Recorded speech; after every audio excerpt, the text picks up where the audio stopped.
오늘 이 시간 우리에게 주시는 하나님의 말씀 예레미야 애가 3장 16절에서 18절의 말씀이 되겠습니다. 예레미야 애가 3장 16절에서 18절에 있는 말씀 이제 한 목소리로 합독하시겠습니다. 죄악돌로 내 이들을 꺾으시고 죄로 나를 덮으셨도다. 주께서 내 심령이 평강에서 멀리 떠나게 하시니 내가 복을 내어 버렸으며 스스로 이르기를 나의 심과 여호와께 대한 내 소망이 끊어졌다 하였도다. 아멘. 오늘 우리가 함께 읽은 예레미야 3장 16절로부터 18절에 있는 말씀은 히브리 알파벳의 여섯 번째 자음인 바브로 시작되어지는 그런 단어로 되어진 세 절의 이야기를 통해서 특별히 오늘 주시는 이 말씀에서 이 예레미야 애가의 저자로 우리가 생각하는 예레미야가 극심한 고난과 절망 속에서 하나님께 버림받았다고 느끼며 삶의 의미와 소망을 잃어버린 상황을 구체적으로 우리에게 묘사한 것이고, 그래서 이런 아주 깊은 절망과 고통 속에서도 하나님을 의지하는 하나님에 대한 믿음으로 소망을 가지라고 하는 것이 이런 16절로부터 18절에 보여지는 극심한 그런 절망의 상황을 우리에게 보여주는 목적이 되겠습니다. 따라서 오늘 주시는 본문의 말씀은 우리가 하나님께 범죄함으로 말미암아 하나님의 심판이 우리에게 임해서 우리에게 임하는 고난이 얼마나 깊은 절망을 불어올 수 있는가를 우리에게 보여주는 것이 오늘 주시는 말씀뿐만 아니라 예레미야가 3장 전체의 말씀이 되겠습니다. 그래서 예레미야는 오늘 주시는 이 3장 16절로부터 18절에서는 이미 자신의 희망이 끊어진 것처럼 그렇게 느끼고 있으면서 더더욱 하나님께로부터 위로마저 상실된 상태에 있다라고 하는 가장 깊은 절망의 순간을 보내고 있는 것, 그 상태를 묘사하는 것이 오늘 주시는 16절로부터 17, 18절의 말씀이 되겠습니다. 그러면서 이런 아주 절망 속에서 정말 하나님에 대한 소망이 끊어진 그런 깊은 절망의 상황 속에서도 우리가 하나님을 찾을 수 있고 그분의 구원을 다시 체험할 수 있는 가능성이 있음을 우리에게 보여주는 겁니다.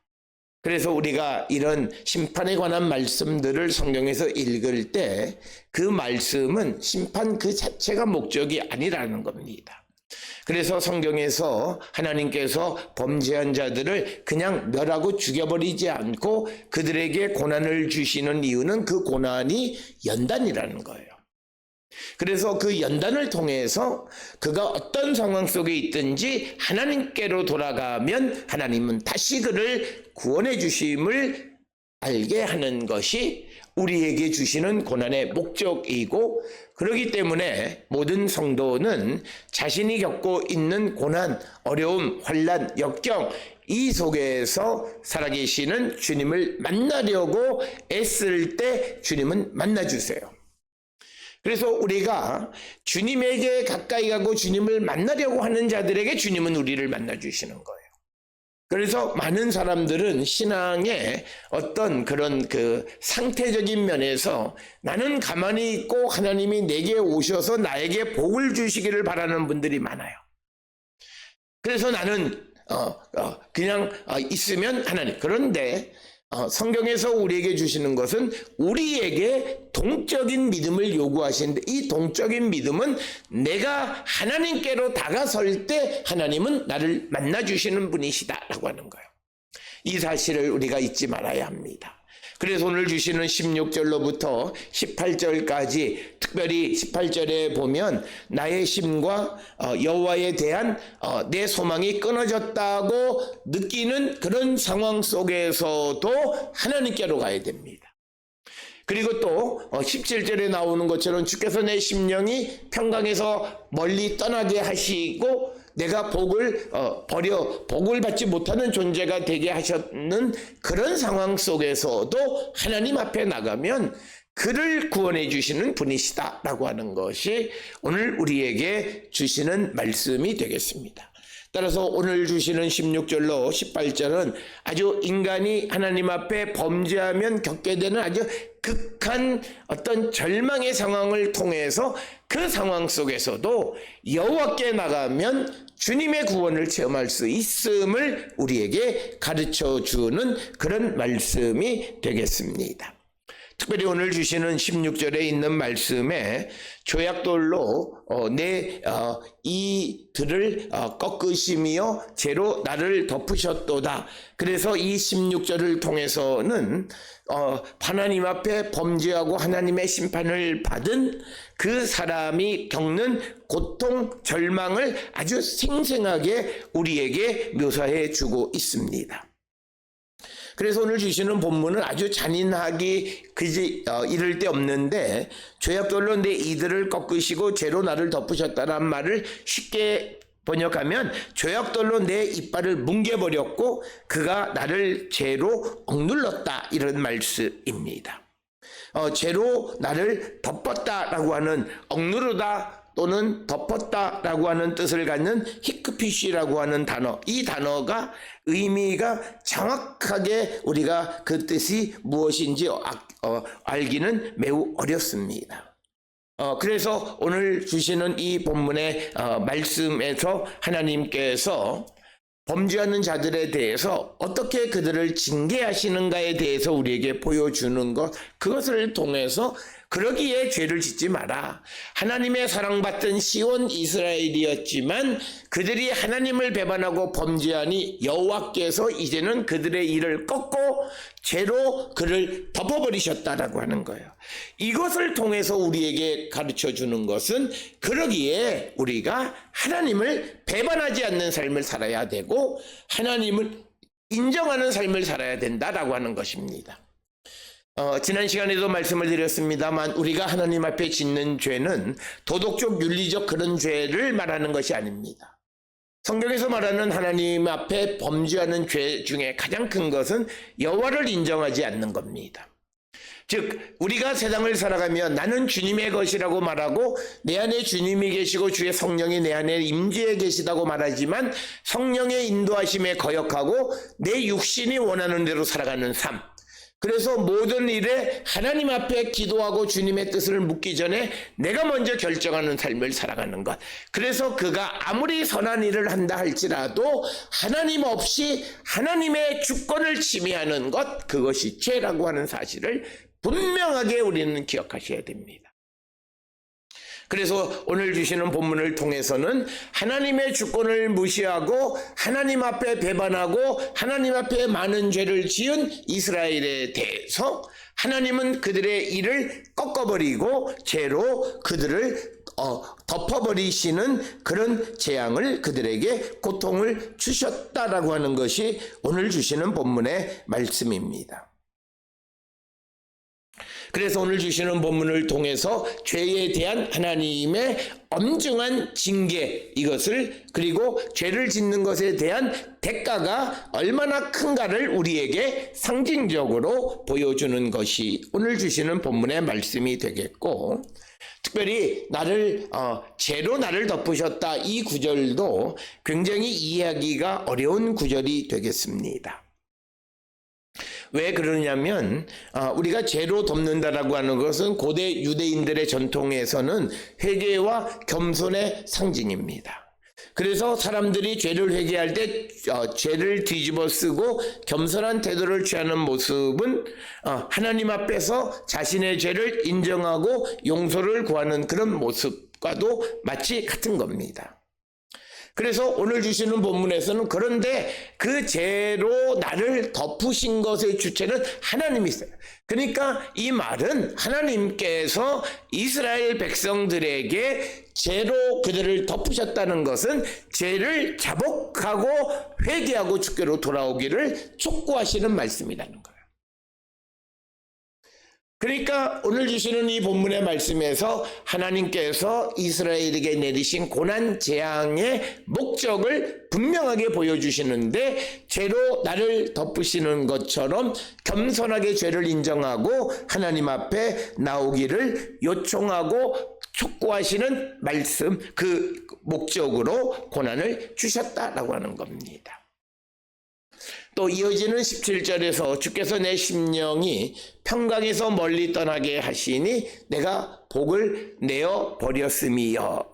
그래서 내 영혼이 평화로부터 거절됐다는 거예요. 그러니까 우리가 하나님 앞에 범죄하면 우리는 심령의 마음의 평강을 잃어버리게 된다라고 하는 겁니다. 그리고 내가 복을 내어버렸다는 것은 내가 행복을 잊어버렸다는 거예요.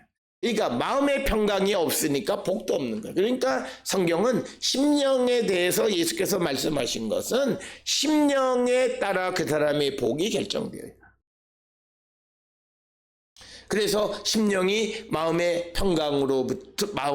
평강으로부터 멀어지고, 그렇게 되면 결국 그는 복으로부터 멀어졌다는 겁니다.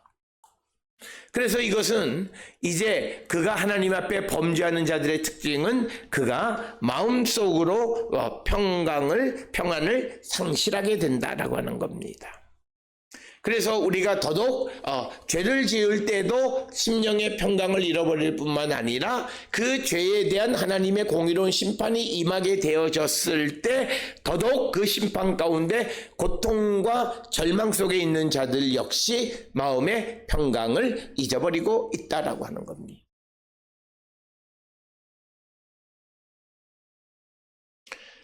그리고 또 복이 나에게서 멀리 떨어졌다. 그래서 오늘 주시는 본문의 말씀은 내 심령이 평강에서 멀어졌다라고 하는 것은 우리에게 마음의 평강을 주시는 것은 내 안에 주님이 계시고 주의 성령이 계셔야 내 마음의 평강을 유지할 수 있는데, 그것으로부터 멀어졌다라는 것이 우리에게 보이는 것은 다른 것이 아니라 바로 우리가 하나님과 단절되어졌다라고 하는 것을 의미합니다. 그래서 마음의 평안을 찾지 못하는 사람들, 예수 그리스도가 그 마음에 없는 것이고, 마음이 불안한 사람들, 주의 성령이 그 안에 내주에 계시지 않는 것이에요. 그래서 오늘 주시는 마음에 내 심령이 마음의 평강에서 멀어졌다라고 하는 것은 하나님으로부터 단절되어졌다라고 하는 것을 우리에게 가르쳐 주고, 그래서 내가 복을 내어 버렸다라고 하는 겁니다. 그래서 오늘 주시는 복이라고 하는 것은 단순히 우리가 생각하는 물질적인 그런 축복을 말하는 것이 아니라 그것을 넘어서서 하나님과의 바른 관계 속에서 오는 내면의 평강이에요. 그래서 내가 하나님의 복받고 살아가는 자인가는 내가 물질이 많고 그러면서도 근심 걱정 그런 사람이 복받은 사람이 아니라 하나님과의 바른 관계 속에서 마음의 평안을 누리고 살아가는 사람이 진실된 복을 받은 자임을 우리에게 가르쳐 주는 것이 오늘 주시는 본문의 말씀이 되겠습니다. 따라서 오늘 우리가 주시는 이 본문의 말씀에 대해서 나는 정말 하나님과의 바른 관계 속에서 마음의 평강을 누리고 살아가며 이것을 복이라고 믿는가라고 하는 거예요. 가끔 사업을 하다가 큰 실패를 맛본 사람들이 그럼에도 불구하고 마음의 평안함을 느끼는 사람들이 있고, 그러면서 그것이 마치 내가 잘못된 것이냐라고 생각하는, 그렇게 말하는 사람들이 있어요. 그건 잘못된 게 아니에요. 그 안에 주님이 계시기 때문에 그가 하던 사업에 몇백억을 잃어버리는 것이 그렇게 중요한 것이 아니라는 거예요. 우리가 생각할 때 그 몇백억을 잃어버리면 잠도 못 자고 불안하고 염려하고 근심하고 그래서 죽을 것 같지만, 그러나 주님이 정말 그 안에 계시는 자는 그런 상황 속에서도 주님이 주시는 평강이 있다는, 그게 진정한 의미의 복이라는 거예요. 그래서 오늘 우리가 세상을 살아가는 데 있어서 정말 나는 복을 하나님과의 바른 관계 속에서 하나님의 축복 속에 살아가는 존재인가를 돌아보셔야 돼요. 그렇지 않고 내 마음의 평강을 잃어버리고 항상 불안하고 염려하고 근심하고 걱정, 더 나가서 남에 대해서 미워하고 증오하고 또 남을 시기하고 남에 대해서 어떻게 하면 내가 맞대응해서 어떻게 상대에게 해를 끼칠까, 이런 생각을 하는 것은 주님이 계시지 않기 때문입니다. 그렇기 때문에 마음의 평강이 없는 겁니다. 그것은 곧 복을 받지 못한 것과 마찬가지이다 라고 하는 것을 오늘 말하고 있고, 이어서 오늘 주시는 18절에 스스로 이르기를 나의 심과 여호와께 대한 내 소망이 끊어졌도다 라고 하는 겁니다. 따라서 오늘 주시는 이 18절은 예레미야 애가를 지은 예레미야의 절망의 깊이가 얼마나 깊은가를 우리에게 보여주는데, 나의 심과 여호와께 대한 내 소망이 끊어졌다고 말하는 겁니다. 내 영광은 끝났고, 여기서 힘이라고 번역되어져 카보드입니다. 나의 영광은 끝났고 여호와에 대한 희망도 끝났다는 거예요. 완전히 이 18절에 있는 상황은 그가 하나님의 심판 가운데 있음으로 말미암아 아주 깊은 절망 속에 빠져 있는 거예요. 그래서 우리가 하나님의 심판을 받는 것은 육체적, 정신적인 것 더 깊은 절망에 빠지게 되는 것이다 라고 하는 거예요. 만약 누군가가 하나님이 나를 돕지 아니하시고 하나님은 나를 더 이상 어떻게 도와주지 않으실 거야 라고 하는 생각을 가지신 분이 있으면 바로 즉시 주께로 나가십시오. 그래야 그는 하나님의 구원을 맛볼 수 있다라고 하는 거예요. 그래서 오늘 주시는 16, 17, 18절은 우리가 하나님의 심판을 받으면 인간으로서는 상상을 초월할 정도의 내면의 깊은 절망 속에 빠지게 됨을 우리에게 보여주는 그런 말씀이 되겠습니다.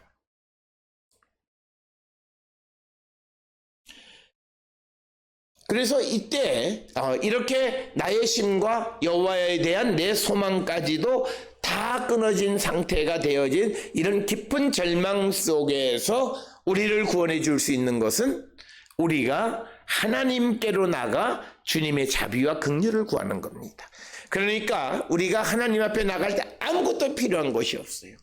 단지 우리가 진실된 마음으로 하나님 앞에 범죄한 것을 자백만 하면 하나님은 우리를 용서하시는 자비와 긍휼을 통해 우리를 구원해 주시고 우리에게 새로운 삶의 길을 열어주시는 분이다라고 하는 거예요.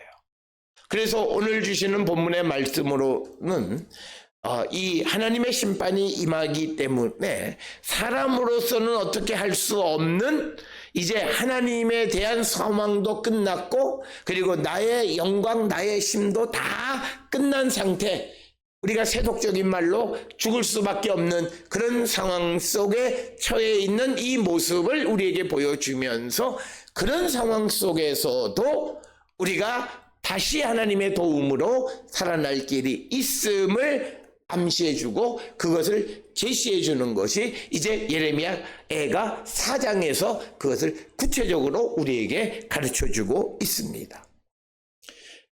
그래서 우리가 구원받는 길은 하나님의 은혜에만 의지해야 된다라고 하는 거예요. 그러니까 오늘 주시는 본문에서 18절에서 예레미야가 나의 심과 여호와에 대한 소망이 끊어졌다. 특히 나의 심이 끊어졌다라고 하는 말은 자신의 심으로는 이 고난을 극복할 수 없다고 인정하는 것입니다. 인간의 한계를 인정하는 것입니다. 그러면서도 하나님에 대한 소망이 끊어졌다라고 하는 말은 내가 하나님을 의지해야 하는데 그 소망도 끊어졌다는 거예요. 그러니까 이 말이 갖는 복선은 뭐냐면 지금 상태가 여호와에 대한 내 소망이 끊어진 것이 그에게 가장 절망적인 상황인데 그것을 말하는 것은 여호와에 대한 소망이 있어야 그가 구원을 얻을 수 있다는 거예요. 그래서 오늘 주시는 이 18절은 처참한 예레미야가 처한 내면의 깊은 갈등, 깊은 고통을 우리에게 보여주고 있지만 그것을 통해서 우리에게 이야기하는 것은 하나님의 은혜를, 하나님에 대한 소망을 가지라는 거예요. 그래서 우리가 세상을 살아가면서 내가 어떤 것이든지 내가 어려움이 직면할 수 있고 그리고 좌절하고 절망할 수 있어요. 그렇지만 그런 좌절과 절망 속에서도 하나님에 대한 끈은 놓으면 안 돼요. 다 놓을 수 있어도 하나님에 대한 끈은 절대 놓으면 안 돼요. 바로 우리가 잡고 있는 하나님에 대한 소망이 우리를 구원하신다라고 하는 거예요. 따라서 오늘 주시는 예레미야가 3장 16절로 18절은 아주 하나님 앞에 범죄한 자들이 겪는 깊은 좌절과 절망의 상황을 우리에게 보여주면서 그러면서도 그 안에 우리에게 희망이 있음을, 소망이 있음을 가르쳐 주는데 그것은 하나님에 대한 소망을 회복하라고 하는 거예요. 비록 하나님께서 죄에 대한 심판으로 이를 꺾고 또 우리를 마음의 평안을 멀리 떠나게 하시고 복에서 멀어지게 하시긴 했지만 그럼에도 불구하고 하나님을 찾으라는 거예요. 하나님에 대한 소망을 버리지 말라고 하는 거예요. 따라서 오늘 주시는 본문의 말씀은 어떤 좌절과 절망 속에 있을지라도 우리가 하나님에 대한 소망의 끈을, 하나님의 은혜를 의지하면 그는 분명히 회복되어질 수 있다는 거예요. 우리가 잘 알다시피 이스라엘 백성들이 이렇게 처절하게 하나님의 심판으로 예루살렘이 멸망해서 바벨론 포로로 잡혀간 후에 그들이 70여 년이 지난 후에 다시 돌아와 성전을 건축하고 회복하는 하나님의 역사를 체험하게 된 것을 통해서 지금 오늘 주시는 예레미야 예가는 그들이 멸망 직후에 겪는 그 고통이 어떤 것이었는가를 우리에게 보여줌으로써 그런 고통 속에 있을지라도 하나님에 대한 소망을 놓지 않으면 다시 회복할 수 있음을 우리에게 보여주는 그런 말씀이 오늘 주시는 본문의 말씀이 되겠습니다. 따라서 오늘 주시는 본문을 통해서 우리는 우리의 삶을 돌아보시면서 내가 하나님 앞에 범죄한 것이 있으면 겸손하게 주께 나가 그 죄를 자복하면 내게 큰 고난이 임하지 않고 그리고 하나님의 자비와 긍휼하심으로 구원에 이르고 또 내가 마음의 평강을 또 하나님 주시는 참된 복을 누리며 살아갈 수 있다라고 하는 것. 그래서 나의 힘으로 되어지는 것이 아니라 하나님에 대한 소망으로 모든 것을 이룰 수 있음을 우리에게 보여주는 이 말씀을 통해서 오늘 내가 어떤 처지에 있을지라도 이 말씀을 의지하고 하나님에 대한 소망의 끈을 놓지 않으면 우리가 주께로 하나님께로 한 걸음 가까이 나가면 하나님은 우리를 구원해 주시는 분임을 확실히 믿고 주께로 나가기를 결단하는 우리 모든 성도들이 다 될 수 있기를 주의 이름으로 축원합니다.